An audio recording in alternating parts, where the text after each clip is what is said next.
I do want to go back to that assassination attempt. Since then, there have been multiple investigations into how this happened.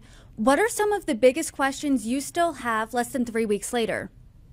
Yeah, so I sit on the House Homeland Security Committee, and we are conducting a parallel investigation with House Oversight and obviously the newly formed task force that was put together by Speaker Johnson. And I think that the questions, there are so many questions, but I think some of the most important are looking at the plans that were laid out for that rally in Pennsylvania.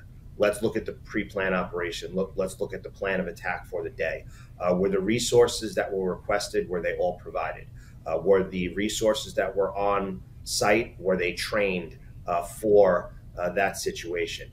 Were they members of the Secret Service who had previous training at large-scale events? Was the communication with the local agencies, the state and local agencies? What was their communication? What was the communication breakdown? I mean, we could rewind back. I mean, as someone again who has spent a lifetime in the first responder world, I mean, we could rewind back to September 11th, 2001, when we experienced some of the worst communication breakdown probably in our history. And why? Because agencies weren't able to communicate with one another on scene.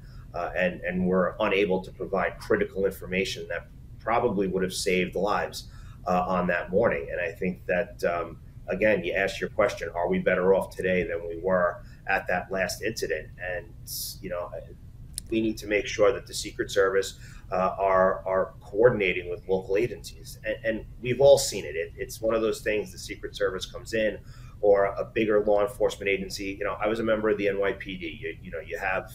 You're one of the biggest forces. You have you have the newest toys and resources. And when you come up and when you come in and show, I mean, just last week for the Benjamin Netanyahu speech, there were 225 uniformed NYPD cops that came to Washington, D.C. to help the Capitol Police. And when they show up, they are a real presence. But that doesn't mean that there shouldn't be coordination and communication with all agencies on the ground. So that's a conversation we need to have. We need to make sure that none of the decisions made on that day and leading up to that day were political.